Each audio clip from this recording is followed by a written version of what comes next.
Welcome back to Fine Tuning with Drew Taylor, your one-stop shop when it comes to animation news and commentary. I'm entertainment writer Jim Hill, and Mr. Taylor, whose writings on the industry you can regularly read over on The Wrap, and his musings on the Mission Impossible movies you can now listen to on Light the Fuse, the official Mission Impossible podcast. He and I are recording this week's show on Saturday, May 4th, 2024, which is, of course, Star Wars Day. Happy May the 4th to you, Drew. Oh, thank you, Jim. This is a very spiritual day for us. And well, no, worth mentioning, though.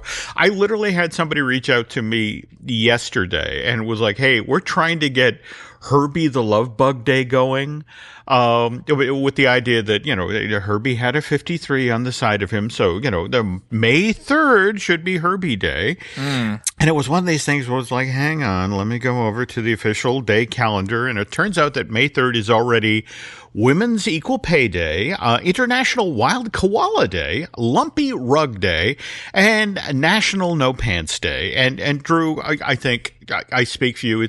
I wish that I had known that, but had been an option yesterday. Yeah, well, yesterday was also National Jindo Day, which is the kind of dog that I have. Oh, well, now you see. Yeah. So you see that this is a very crowded day already. So yes. Apologies to the Herbie people. I mean, I know they mean well, but I think this day's dance card is already pretty full. Okay. Anyway, back to Star Wars Day now.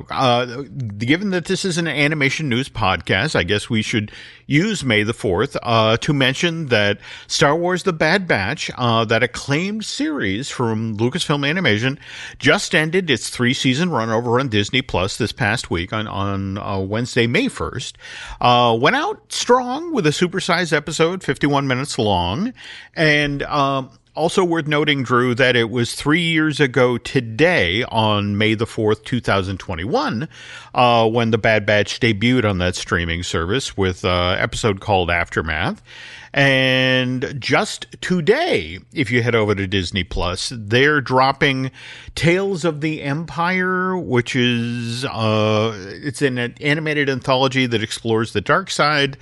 Did you see this isn't exactly a sequel, it's kind of a follow-up, but I want to say it was back in October of 2022, the Star Wars Tales of the Jedi thing that they did. Did you catch that? Yeah, I did. Yeah. Apparently this is now a franchise within Lucasfilm Animation called Star Wars Tales. So there will be more tales coming at some point. Yeah. Okay. But I think if you haven't seen them, they're little episodes between 13 and 17 minutes that explore the crucial backstory for some of the most important Star Wars characters. And they have teased that Darth Vader will be a part of this batch. So wow. Get ready, Jim. Okay, well, I'll tell you what, when we finish up here today, I'll go check that out. But anyway, we need to get this week's Fine Tuning officially underway here, which means Drew and I have to discuss this week's news. But before we do that, we have to take a brief moment to acknowledge our sponsor, and that is Touring Plans, which can save you time and money if you're headed down to Orlando anytime soon to scope out any number of the theme parks that now surround the city beautiful. If you'd like to learn more about how Touring Plans can make your visit to the Magic Kingdom even more magical, or let's be honest here, just a little less stress-free, please check them out at touringplans.com, and you can thank Mr. Taylor and I later. So, okay, before we officially get to the news now, just a few quick follow-up items. We mentioned on last week's Fine Tuning that friend of the show, Josh Gad, is making his directorial debut by helming a Chris Farley biopic. At that time, Mr. Taylor, again, as an industry vet, we should pay attention to, his observations here. You were saying, hang on, let's not celebrate this film just yet, because they hadn't actually set up a studio, right? It was announced, but didn't have a home yet. Right. It was a hot package that did not have a distributor or any of that. But that changed this week, didn't it, Jim? It did. And supposedly it was a pretty active bidding situation, but the film found a home. It's now at at New Line, right? Yes. Okay, and have to say I am very much looking forward to this film, not just because Josh is directing, but also I have to say I've been fascinated by the sad story of Chris Farley for over 25 years now. And speaking of Mr. Gad, the show that he and Andrew Rannells did on Broadway last year just got nominated for Tony for Best Revival of a Musical. And also, if you didn't get to see it, but you still want to hear it, the original cast album for Gutenberg the Musical became available for streaming yesterday, May 3rd. And if you want a physical copy, well, that doesn't hit store shelves till Friday, May 17th. Also, on last week's show, Drew and I mentioned that Chihuahua, that animated feature that Jorge Guiterrez has had in development over at Netflix since March of 2022, was officially dead, or at least there. That it's worth noting that the streaming service gave Guiterrez a permission to shop this project around, which was supposedly about a Chihuahua that dreamed of being a masked wrestler, right? With Gabriel Fluffy Iglesias voicing the title character. Drew, Yeah. we had another shoe drop this week. Do you want to share what Jorge had to say on social media? Yes, I will share this. Okay. And I do want to say that I have heard that there is a possibility that it could go back to Netflix as a distributor if he actually sets it up somewhere and is still looking for a place to premiere the movie. So it could end up back on Netflix, but this is what he had to say. After 6 glorious years at my beloved Netflix, my time as a writer, director, creator is officially coming to a close on Cinco de Mayo. I put it in my contract, of course. I could not be more eternally grateful to every single person who believed in me while here. And I'm even more thankful to everyone I got lucky to work with. What spectacular crews I had the pleasure to collaborate with. What an adventure we had, unlike anything I have ever experienced before. Gracias from the bottom of my heart. More info soon. Okay. And, he had kind of a rough go. The studio that he had animate Maya and the Three was, ultimately shut down by Netflix because of lack of, jobs that they were giving them. So, I thought, I hope he gets this movie made. I mean, you and I also were following this was a series. It was a movie. It was, nobody really knew. So I just want more Jorge product soon. Oh, no, totally. I mean, in fact, it kind of makes me crazy that it will be a decade this fall since Book of Life came out. So, it's been that long since we've had an animated feature. And more to the point, you mentioned Maya and the Three, which that 9-episode miniseries debuted on Netflix back in October of 2021. And I actually, I'm really kind of thrilled to hear news about if he can find another studio to animate Chihuahua, that, that Netflix is open to the idea of at least distributing it. But yeah, I love this guy's work. I love his sense of humor, his style of storytelling. I want more Guiterrez stuff. So somebody who owns a studio or a production company somewhere, give this guy the time, the money, and the support to make a film, a new miniseries, anything. So, all right. Could use a little good news at this moment. So let's pivot now to talking about what just got announced from the Classic Television Network. These are the folks behind MeTV, which basically airs every single black and white sitcom from the 50s and the 60s. They've announced they're launching a brand new channel, which will showcase classic animation. In this case, that would be things like the animated shorts that Warner's released theatrically in the 30s, 40s, and 50s, not to mention many of the Saturday morning cartoons that Hanna-Barbera churned out in the 60s and the 70s. This new channel, which will be known as MeTV Toons, officially launches on June 25th. Also pleased to report that animation historian Jerry Beck will be creating new content for this MeTV spinoff.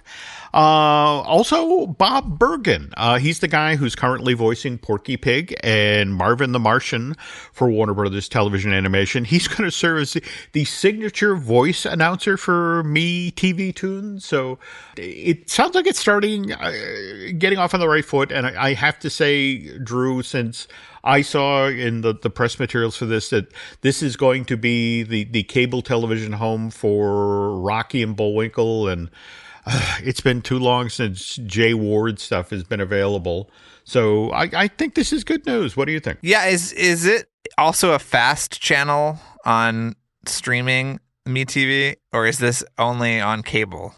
That's an excellent question. I do not know. I'll tell you what, I'll drill down into that, and we'll share an update on that on the next show. But speaking of vintage stuff, if you have, so far anyway, missed out on seeing The Rocketeer, The Life and Legacy of Dave Stevens. This was an exhibition that was supposed to run at the Cartoon Art Museum up in San Francisco from September 23rd of last year through February 25th. Well, I've got some great news for you. The nice folks at 781 Beach Street, that's where the Cartoon Art Museum is located in San Francisco, they have decided to extend the run of The Life and Legacy of Dave Stevens through June 2nd of this year. So you still got one more month left to get up to the Bay Area and view all of this Rocketeer-related goodness in person. But if that's just not doable, not to worry. The Cartoon Art Museum has just announced that they are printing a limited edition exhibition catalog for The Rocketeer, The Life and Legacy of Dave Stevens. And in fact, if you're up in the San Francisco 2 Saturdays from now, that would be May 18th, they're going to hold a launch party for this publication. But again, if it's just not doable to get to the Bay Area between now and June 2nd, so you can pre-order this 58-page full-color softcover book for $29.99. It's supposed to ship later this month. On the other hand, Drew, when does the Art of Amphibia ship? That will ship to you, Jim, on I think November 19th. And so I see. Yeah. Okay, and our Art of Ultraman Rising? That I don't know if that has a date yet, but it is currently getting approvals right now. So I'm finished with writing it, and I should be able to share too who we got to do the forward very soon. So yes. Okay. Yeah. All right. I will learn more about this off air. Okay. Anyway, gratuitous plugs aside. Well, no, we still have more plugs there. Okay, speaking of cartoon-related exhibitions, out in this neck of the woods, New England, the Norman Rockwell Museum, which is located in picturesque Stockbridge, Massachusetts, will be presenting What Me Worry, the art and humor of Mad magazines starting next month, on June 8th to be exact. This exhibition, which will feature more than 150 original art pieces, plus some Mad magazine-related memorabilia, dating back to the launch of this publication back in 1952. That's supposed to run through October 27th of this year. Anyway, me personally, always thought that Fairly OddParents had kind of a Mad magazine vibe, and wanted to ask Drew if you saw the commercial that dropped just in the past week for Fairly OddParents: A New Wish, which, it debuts on Netflix on the 20th this month, right? Yeah, this is a kind of live-action CG hybrid show. Or is this pure CG? Mm-hmm. This one is, well, there was I know the one of What You Speak, that there was sort of an attempt. You know what I'm talking about? Yeah, a live action with the Cosmo and Wanda as CG characters. This, on the other hand, is completely CG. But what's fascinating is they have leaned heavily into replicating the look of the original hand-drawn show. So they are very much cousins, coming to the look and the style of the writing and that sort of thing, which, given the commonality with the creative team, is not really a surprise. But yeah, that 20-episode series debuts, as I mentioned, on May 20th on Nickelodeon, and is then supposed to begin streaming internationally on Netflix later this year. And speaking of Netflix and speaking of commercials, earlier this week we saw the ad for Jurassic World Chaos Theory drop, which is a sequel to Camp Cretaceous, which also ran on the same streaming service from September of 2020 through November of 2022. They had 5 seasons and then a special that served as the animated series finale. And this time around, it's the kids from Camp Cretaceous kind of aged up. It's a couple of years after that show ended, and someone is trying to kill the kids only using raptors, which I'm sorry, Drew, that seems like a little overkill, doesn't it? Well, I like that they showed at the beginning of the trailer that the character played by Jenna Ortega died, which means that she was too expensive to bring back for the sequel series. Oh. It's okay. No, but what was kind of interesting, if you went online and followed the reaction to the trailer, everyone was, they're bringing her back. She's not really dead, but I think your insight may be that much more on the money. It's like, how much to bring her back? Oh no, she's definitely getting eaten by a raptor. So all right. Anyway, that show debuts over on Netflix starting on May 24th. And speaking of animated series for streaming services that were based on theatrical release properties, did you see how well Knuckles has done for Paramount Plus? Yeah. Just to give you a little background, folks, this is a spinoff from the Sonic the Hedgehog film series, which started back in February 2020 with the original Sonic the Hedgehog movie, and continues this coming holiday season, which is when Paramount Pictures will be releasing Sonic the Hedgehog 3 to theaters on December 20th. And please tell me that's not the same day Wicked Part 1 comes out. Am I remembering that correctly? I think it's around the same time. This Christmas is getting pretty full. Yeah. Wow. Okay. Anyway, so Knuckles is basically, again, a mini animated series that showcases events that evidently happened between Sonic the Hedgehog 2, which went out into theaters in April of 2022, and again the aforementioned Sonic the Hedgehog 3, which again we mentioned holiday season of this year. But anyway, it debuts just last week on that streaming service, April 26th, and please explain these numbers to me, because it did crazy viewing, didn't it? Like 4 million hours of viewing over, or is it 4 million minutes of viewing over the premiere? I don't know if it's minutes or hours, but it was huge. I'll look right now. But to put that in perspective, folks, supposedly this was a 278% jump in viewing for the average viewing day over at Paramount Plus. So they have to be thrilled with this sort of reaction. Yes, it was a opening weekend record for Paramount Plus. Wow. A running time of 169 minutes across all 6 episodes. Knuckles' 4 million hours of viewing equates to about 1.42 million complete shows or views of the series in the opening weekend. Wow. So the only way it could have gotten more views is if it was called Taylor Sheridan's Knuckles, and then it would have really taken off. Funny. Okay, yes. But true. Okay, so, all right, and again, so the folks at Paramount have to be thrilled with those numbers for Knuckles. I mean, mind you, they're not Bluey numbers. They're not Bluey good, but, and speaking of which, a couple of quick things related to that kid's animated series, and want to apologize for all of the owners of Australian cattle dogs out there who were offended by when I suggested that Australian cattle dogs weren't all that attractive. And anyone, did you see the Zillow ad this past week where they actually used really for real Australian cattle dogs to sort of recreate scenes from The Sign, the show where Bluey, Bandit, Bingo, and Chili were going to sell their home and move away? No, I didn't see that. There are a group of Australian cattle dogs in my neighborhood that came from the same litter that are all named after X-Men characters. And let me tell you, no. Logan lives up to his name. A bit of a wild card. Let me just say that. Yeah. Oh, that's so cool. All right, but again, you've experienced these dogs in real life. They are cute. They're I think all dogs are cute, Jim. But yeah, I get what you're saying. That they look like God was asleep at the wheel when he was putting these things together. I get it. Yeah. Oh.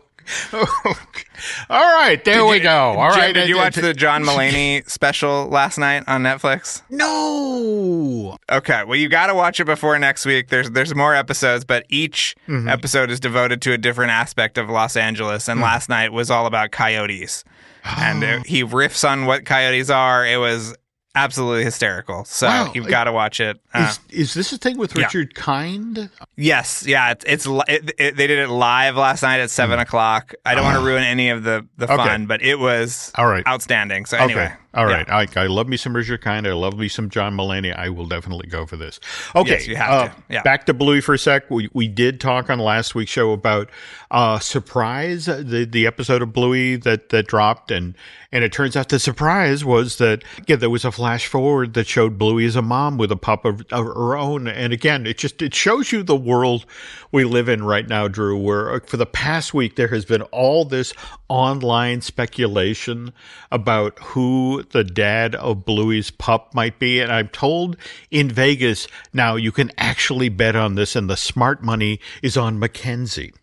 And finally, our last bit of Bluey-related news, we were talking about, again, Disney's unique relationship with the folks who make Bluey, and how it's interesting that Disney's involved here, and yet Bluey is not in a Disney theme park yet. Well, Drew, we seem to be heading that way. In fact, right now, headed to Boston, is Bluey's Big Play, which is a stage show that will be presented in the Box Center, or rather at the Box Center in the Wang Theater, May 18th through the 19th. And what's interesting about the show, Drew, it's written by Bluey creator Joe Brum, features songs by Bluey's house composer Joff Bush, but it features large puppets that the performer, have you ever seen how they do Timon in the Broadway version of The Lion King? So, the performer is literally standing behind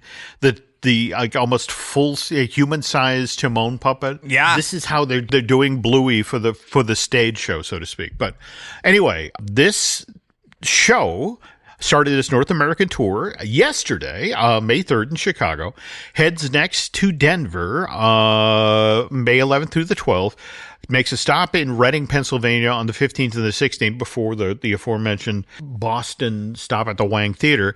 Then it does a couple of stops up in Maine, in Portland and Bangor, before heading to Brooklyn, May 25th to the 26th. And if you want to learn more about this tour, you can head over to bluey.tv and then click on the Bluey's Big Play link. But speaking of theme parks, when Drew and I get back, we are going to look at the Magic of Disney Animation attraction that was at Disney's Hollywood Studios. This theme park just celebrated the 35th anniversary of its grand opening this past week, and Drew suggested it might be interesting to take a look back at this, and I agreed, so we're going to do that in a sec. But first, this. And we're back.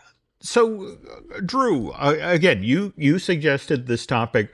What are your strongest memories of the Magic of Disney Animation attraction at Disney MGM? Well, I just remember, at one point it was part of the backlot tour, and you were just on that tour for how long, Jim? 2.5 hours, something like that? Well, what was interesting, again, you're not wrong. The physical setup for I want to say the tram tour entrance was to the left, and the entrance to the Magic of Disney Animation was to the right, but they shared a common wall.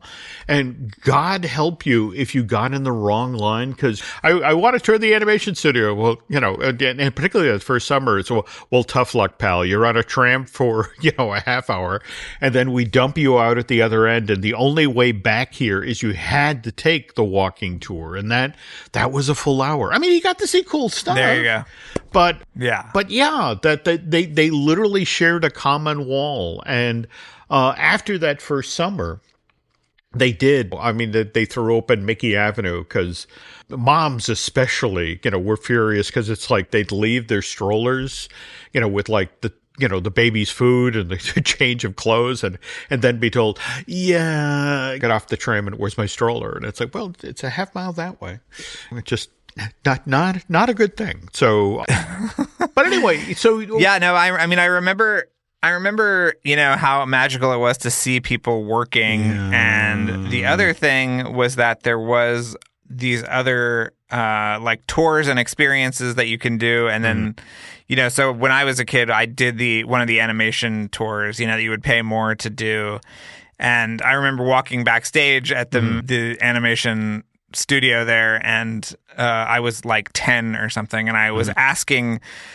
This was, I think, in the summer of 93 or 94, and I was asking about what the status of Mulan was. And the woman who was kind of guiding the tour was like, how do you know about Mulan? And it was because I would read the papers, Jim, and I would cut things out. And it was such an exciting time for Disney Animation. And so to be that close to it, that I never went to LA when I was a kid. So I just remember it being a very powerful tool. No, absolutely. Yeah. I mean, again, what's fascinating is that if you go all the way back to 1939, 1940, where Walt is staring down the barrel of World War II, and he's already seeing the international markets for his movies shut down, and the whole notion of we're going to need another revenue stream, especially to pay back the Bank of America. And he began looking at an actual tour of how do we get people in here and get them to pay $0.25 to look through the glass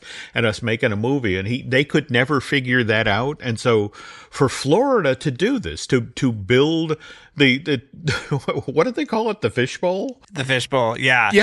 Yeah. Well, did you see Tom Bancroft on Instagram was in Star Wars Launch Bay going, okay, here's where layout was. Here's where it's such a shame that went away. It is. It was, and in fact, there's so many aspects of the history of Walt Disney Feature Animation Florida. In fact, I mean, on the heels, you were just mentioning Mulan. And face it, initially, the whole point of this satellite studio was what? They were supposed to make theatrical shorts. They in fact, Roller Coaster Rabbit. In fact, just recently, His Eminence BioReconstruct was referring to when he worked at Feature Animation Florida, and his job was working out the computer animation of the roller coaster tracks in the latter part of that short. But it was, wasn't it when Little Mermaid hit as big as it did? And suddenly it's like, we need one of these every year. Right. Suddenly it's all hands on deck, and now Florida has to really step up. Well, I think, didn't they did part of the first Roger Rabbit short, and then they did all of the rest of them. So it was sort of like, there was a little bit of a curve, which, we often talk about. Yeah, well, no, and in fact, it's so funny you bring up the learning curve, because that's the infamous story about what I think the first chunk of a theatrically released film they got handed was Kill the Beast from Beauty and the Beast, which again that came out in 91, and I've never gotten the story straight, because California has one version of the story and Florida has a different version of the story, but evidently Florida got handed an old set of model sheets for the folks who lived in Bell's Village, and they religiously adhered to the old look. And then, but out in California, I guess they had, they finally animated the bell number at the front of the film. And I guess they assembled the work in progress, and people were like, I don't recognize anybody from the beginning of the film in the bell number to kill the beast. And they had to do this last minute sort of reanimation of certain parts to make them fit together better. And eventually it's like, look, like 50 minutes of screen time have gone by. Nobody's ever, one was set during the day, another one set at night, and there's torch fire and that sort of thing. Nobody's going to notice. And it's just, but the problem with that explanation is that once the villagers make it to the Beast Castle, that part is now animated by California again, and suddenly those characters look like the people from the village at the beginning of the movie, and it's like, so what happened to the walkover? Everybody got a makeover? Just, ugh. But the interesting part of it is because that happened. Supposedly, the folks in California, let's not let that happen again. All right, tell you what, we've got Lion King teeing up. So let's give them something that doesn't look like anything in the rest of Lion King. And they got handed I Just Can't Wait to Be King, which they knocked out of the park. I mean, it looked amazing. And that in turn is what got them permission to do Lilo and Stitch and Mulan, as you mentioned. And then because they were doing so much good work, they went for their tiny little building, and then that set of trailers that were out to the back they built them a $70 million production facility that opened, I want to say in April of 1998.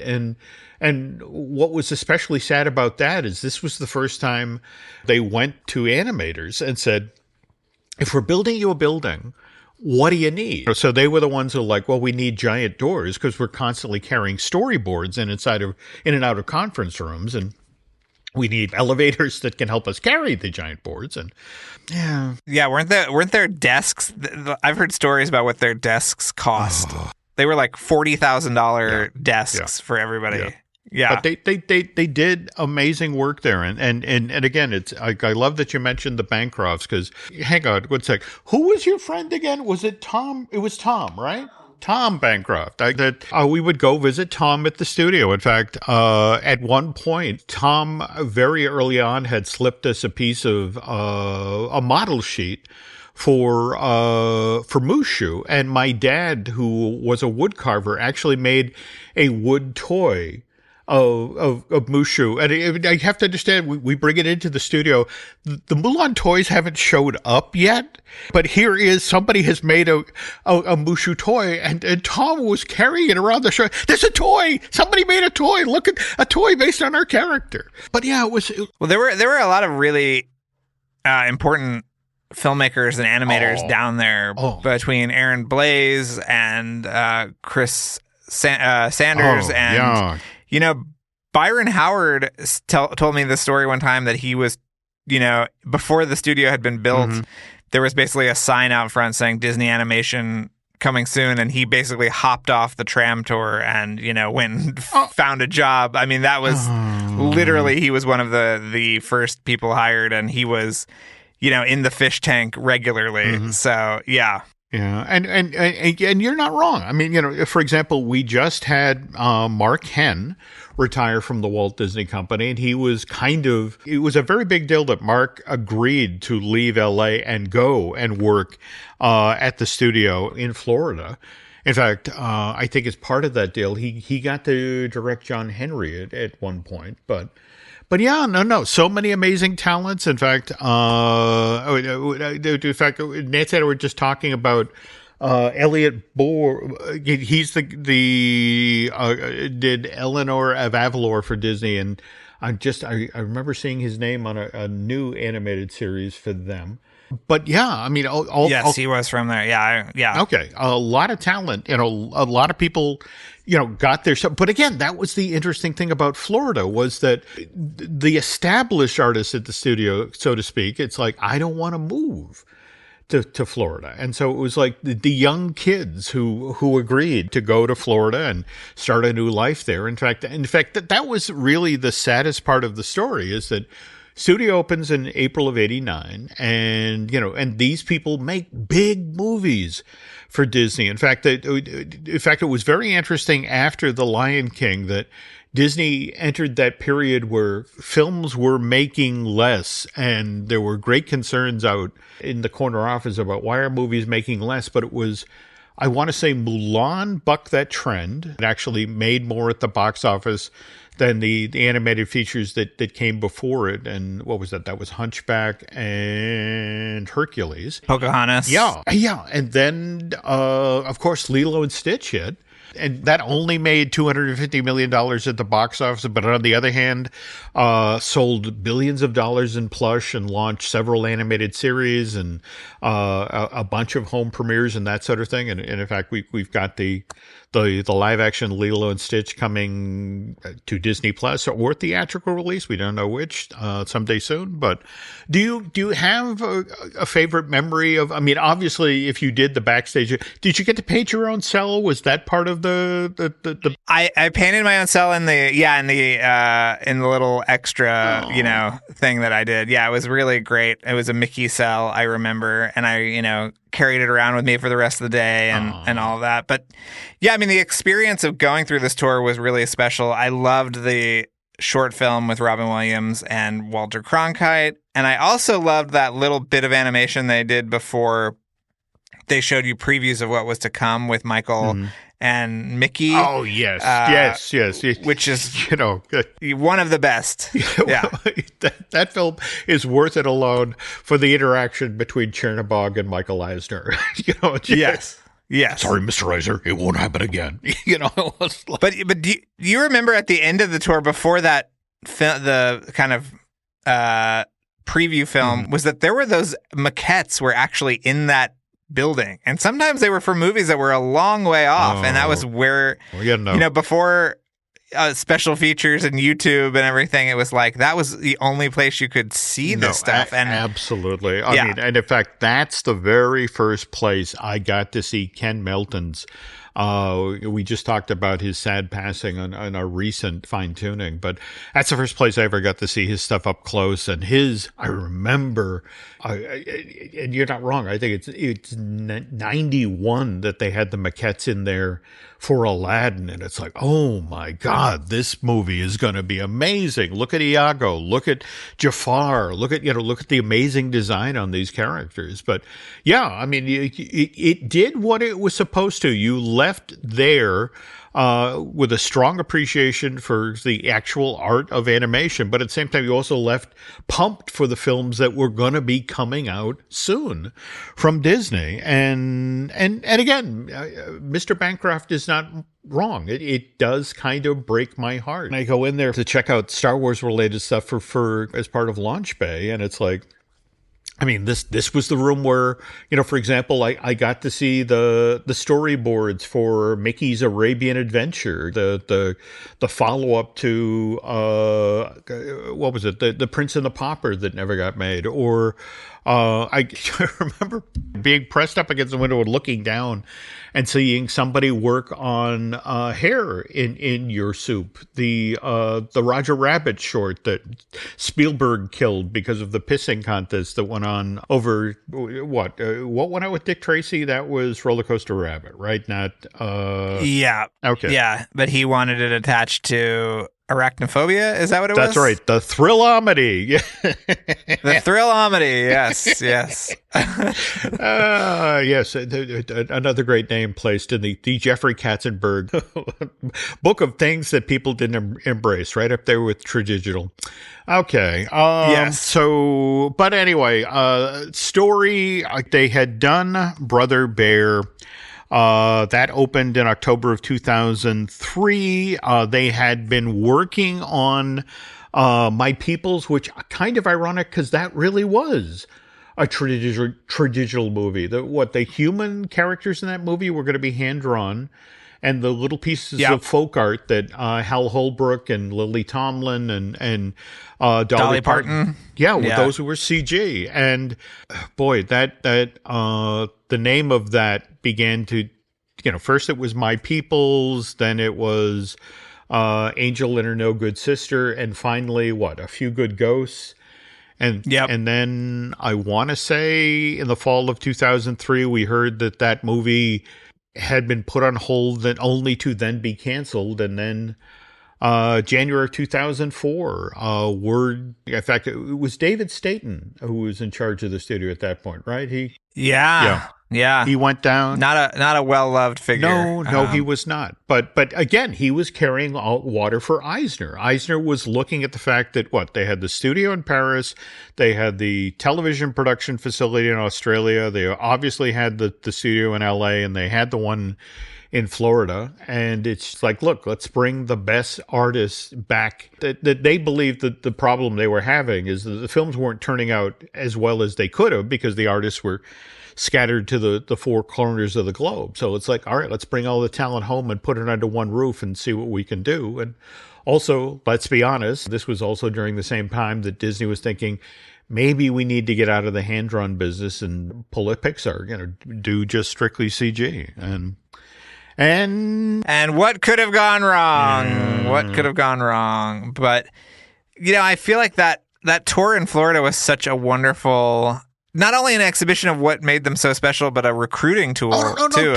of future animators. Totally. I mean, you looked in the window, and again, there was that period from, this would have been January of 93 till, I want to say, 95, 96. I was an Orlando local with an annual pass, and when invariably family would come to town or friends would come to town, we'd do a day at the studios, and that's the thing. You just show up and look and see what they're working on. And I've talked on previous fine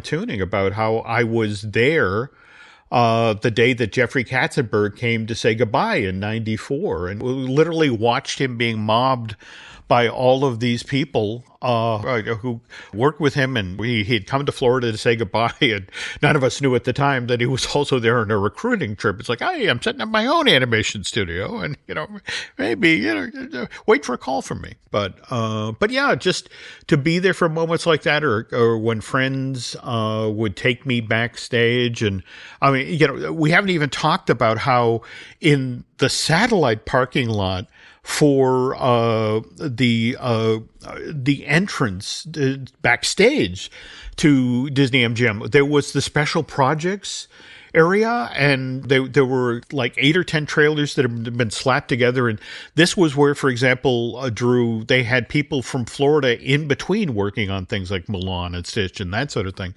That's where they worked on like the animation elements for Light Magic. So, I mean, I remember getting taken into the conference room and seeing the mock-ups for the street tracular floats and the pieces of animation they had to create to bridge together the clips that were shown there.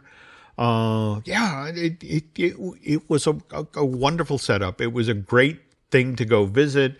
It was important to the start of a lot of people's careers. And as you mentioned, it's both fun and kind of sad to have a Tom Bancroft or Tony Bancroft walking around what used to be the fishbowl. And it's like, okay, this was here, that was there. And if you move the Darth Vader outfit, this is where the water cooler was. But yeah. Well, and the other interesting thing is that, the Back to Neverland short, which I think is so fantastic, and you can watch on YouTube, but the outfit that the genie wears at the end of Aladdin is actually an homage to the outfit that Robin Williams wears in live action at the beginning of this short, right? And to bring this thing full circle, folks, if you watch Once Upon a Studio, and there's the scene where Olaf is sitting at an animation desk. In fact, this bit in the film ends with Robin Williams' genie character sort of bursting out of the animation desk, and he actually does a line they cut from. Yeah, there is a lot. As we were talking about a few weeks ago, our good friend Eric Goldberg is doing other things, but he one time showed me some of the alts that Robin Williams did. And I mean, I was just in stitches just listening to it play out of his computer. So they have so much stuff, and so much stuff that, would have made Aladdin the first NC-17 rated Disney animated Very feature. True. Very true. Yeah. Okay. But what you were going to say, who runs by in the background? Well, yeah, scene? You have Olaf in the foreground, and at one point, Timon says, "Hey, Frosty, shake a leg," and I think Josh's character says, "It's not in the leg; it's in the wrist." But just ahead of Timon and Pumbaa, floating down the hallway, is Robin Williams' little lost boy character from the Back to Neverland movie that as Drew mentioned, was part of the magic of Disney Animation attraction at Disney MGM, and just want to note that that's one of the many great things for the Disney parks that Jerry Reese did. And just absolutely loved that film, and just it again just kind of broke my heart that it lost its home at the studio, but again it lives on as so many things do on YouTube these days. So, but anyway, okay, thanks to Drew for suggesting this as a feature topic, which again very appropriate given we're just now celebrating the 35th anniversary of the opening of the studio that was formerly known as Disney MGM, now Disney Hollywood Studios. And by the way, if you enjoy Hollywood related stories, you have to listen to Light the Fuse, the official Mission Impossible podcast, which Drew does with the equally talented Charles Hood. The past couple of weeks, you have been marching through some of the great directors who have made movies for Paramount. I know Penelope Fears, but you had just started on another filmmaker, and I think it was it might have been Alexander Payne. There we go. I think there we go. That's yeah. Okay. What we're finishing up. Yeah, we've done Zaz, we've done Howard Deutsch, and we've got some great episodes coming up. We talked to Sean S. Cunningham, Jim, who directed the first Friday the 13th. No, he's got a lot of great stories. Yeah. You have have you already interviewed him, or? We have recorded it, yes. But what should I have asked, Jim? Well, no, I actually know the guy who put up the money for the original Friday the 13th. He was telling these great stories about, well, if you watch the movie today, it's one of these things where it's like, well, they're there for the opening of a summer camp. They're there ahead of the kids because, well, kids cost money. But again, but the thing of it is, if, well, wait a minute, you're there in the spring. Why are the leaves changing colors? Well, it's because they didn't get it in the spring. They got it at the tail end of the season. So these poor actors, anytime you see somebody go into the water for the original Friday the 13th film, they're shooting in late September, early October. These people are freezing to death, which I mean this in the kindest possible way. I realize we have a family-related audience, but the producers were not unhappy about this aspect of the shooting when it came to the young female actresses that they would send into the water. Yes. Yeah. Okay. Yeah. I don't need to explain further. Yeah. But again, good. We're going to be a PG-13. Woo. But yeah. And I once got to talk with Tom Savini about how they take out Kevin Bacon in that. Remember the arrow that comes up through the bottom of the bed, building that appliance. Yeah, that's it. I mean, I'm not a huge fan of the Friday the 13th film, but I love the stories of the making of it. That just it was such a guerrilla operation, and the fact that it made as much money as it did. And Paramount, when they acquired the distribution rights, were like, "Thank you, we will take this over now." And yes, yeah. Frank Mancuso There we go. Jr. There we go. Those guys. There we go. Yeah. Those guys. Yeah. No, great. They have amazing stories, and I'm sure Sean has just as good. I can't wait. Can't wait for that. And as you know, Jim, as you get older, you really care less about who you're going to offend. Well, no. So this is the prime time. No. You want to grab them when they're past the moment of caring. That's when you get the good stories. Yes. And speaking of good stories, we share a few of those over at the Jim Hill Media Podcast Network. We got a couple other podcasts we'd love you to check out. Let's see. We have, of course, the Mothership Disney Dish. I do with Len Testa. We have, of course, looking at Lucasfilm. In fact, Brian Gone today is braving the crowds down at Disneyland to do the May the 4th specific events that are being held in Black Spire Outpost. Let's see. Did you see the hat that they're selling, Jim? That's kind of an homage to the old Goofy hat. That's a Jar Jar Binks hat with the ears and everything. No! Yeah. Oh, I don't need more crap here at the house. Okay, all right. I've been fighting the urge to get the Jabba the Hutt popcorn bucket, which looks like it's 5 feet long and would take up a lot of space. But now that hat, You might have to text Brian Gahn and get him to get me the little die-cast Star Speeder 1000 that they're selling. All right. I will actually add that to the list. Okay. Cool. And also, speaking of merch, I do the I Want That Too with Lauren Hersey. And in fact, episode just dropped that we do the history of the Muppets at Disney and Brian Henson's desperate attempts to get out from under the mouse's shadow. And also, of course, we have the podcast I do with Lauren's husband, Eric Hersey, who edits a lot of the shows here at Jim Hill Media, produces a number of the podcasts, and he and I do the Epic Universal podcast, and that's been a lot of fun as well. Lots to talk about there, huh? This week. This week especially, yes, between the Super Nintendo announcement and all of the stuff that's going to open in Florida this summer. But and also worth noting that we also have our first ever video show, the one I do with Len and veteran Imagineer Jim Schul. And this month we are looking on Disney Unpacked. We are looking back at the history of the Disney stunt shows, and to give the late great Aaron Adams credit, I don't know where he found this footage, but he literally has images of Tinkerbell sliding off of the Matterhorn into the mattress at the end.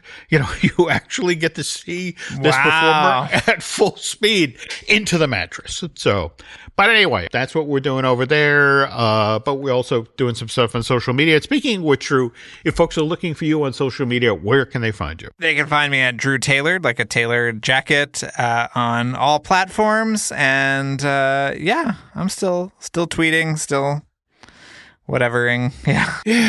I'm Xing, I'm Twittering over there.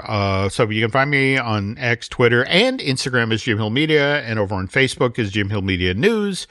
Okay, one final favor, folks, before Drew and I head out the door here. If you could head over to Apple Podcasts and rate and review, well, not just the show you're listening to right now, Fine Tuning, but also Light the Fuse, the official Mission Impossible podcast. That would be helpful.